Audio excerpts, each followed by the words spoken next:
স্পষ্ট ঘোষণা করতে চাই, আর যদি একটা গুলি চলে, হেফাজতে ইসলাম বাংলাদেশ ঘরে বসে থাকতে পারবে না। সন্তানের লাশ নিয়ে আমরা কবরস্থানের দিকে যাব না। পরবর্তী সন্তানের লাশ কাঁধে আমির হেফাজত ইনশাআল্লাহ রাজপথে যখন নামবেন, টেকনাফ থেকে তেতুলিয়া পর্যন্ত পাক ভাঙ্গা সেই গণজোয়ার রুখে দেওয়ার সাধ্য কারো হবে না।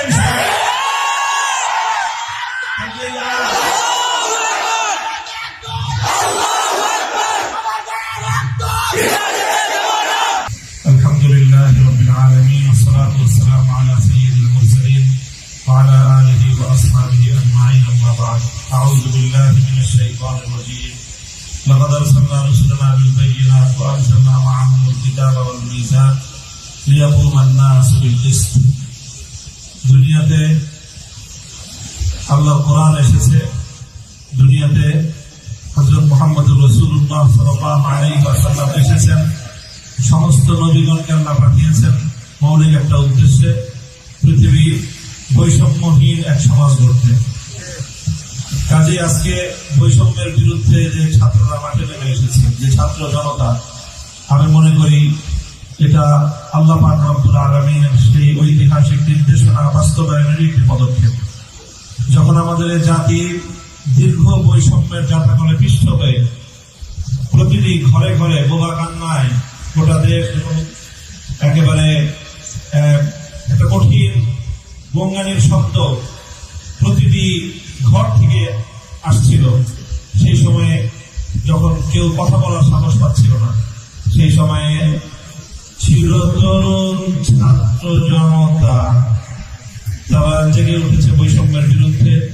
তাদের জাগরণ আজকে গোটা বাংলাদেশের প্রতিটি মানুষের হৃদয়কে আন্দোলিত করেছে। প্রতিটি অভিভাবক নেমে এসেছে, মায়েরা আজকে তার সন্তানদেরকে বুক চাপড়ে সাহস যোগাচ্ছে সত্যের জন্য, বৈষম্যের বিরুদ্ধে আন্দোলন এবং সংগ্রামে অকাতরে প্রাণ বিলিয়ে দেওয়ার জন্য। এই সময়ে শহীদি কাফেলা হেফাজতে ইসলাম বাংলাদেশ আজকে ঐতিহাসিক দায়িত্ব পালন করার জন্য আজকে মাঠে নামতে বাধ্য হয়েছে। আমি মাঠ করব, আমাদের দায়িত্বশীলরা বলেছেন দোয়ার মাধ্যমে আমাদের সূচনা, এর ফলে দোয়া হবে আরেক নতুন সূচনার জন্য। এদেশে নতুন এক সূর্যোদয় হবে।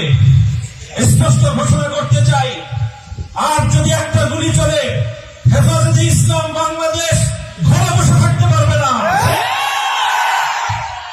সন্তানের লাশ নিয়ে আমরা কবরস্থানের দিকে যাব না।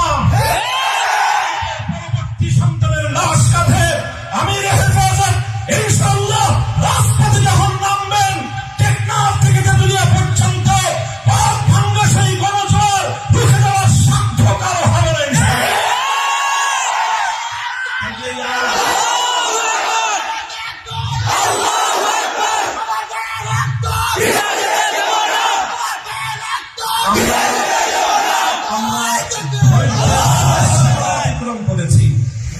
পরিস্থিতি এভাবেই যদি চলতে থাকে, আর যদি আমাদের দেশের জনগণের নিরাপত্তার দায়িত্বে নিয়োজিত আইন শৃঙ্খলা রক্ষাকারী বাহিনী বুলেট যদি আর বন্দুকের নল থেকে আরেকটি বুলেট ছড়ে, তাহলে বাংলাদেশের পরবর্তী গণ অভ্যুত্থান অবশ্যম্ভাবী হবে। সে অভ্যুত্থান রুখে দিতে কেউ পারবে না। আমরা আল্লাহ পাক রব্বুল আলামিনের কাছে দোয়া করব, যারা বৈষম্যের বিরুদ্ধে জীবন দিয়েছে, যারা বৈষম্যের বিরুদ্ধে জীবন দিয়েছে, অত্যাচারের হাতে যাদের প্রাণ গিয়েছে, তারা নিঃসন্দেহে শাহাদাত বরণ করেছে। কাজেই সেই শহীদদের আত্মার মাগফিরাত শুধু নয়, বরং শহীদদের শাহাদাতের কবুল হওয়ার জন্য আমরা দোয়া করব আল্লাহর কাছে। এবং সেই শহীদদের উসিলায় আল্লাহ যেন আমাদের আগামী প্রজন্মকে এভাবেই সকল বৈষম্য, জুলুম, অবিচার, অন্যায়ের বিরুদ্ধে রুখে দাঁড়াবার এক অদম্য সাহস যেন আল্লাহ পরবর্তী প্রজন্মের বুকে বুকে দান করেন।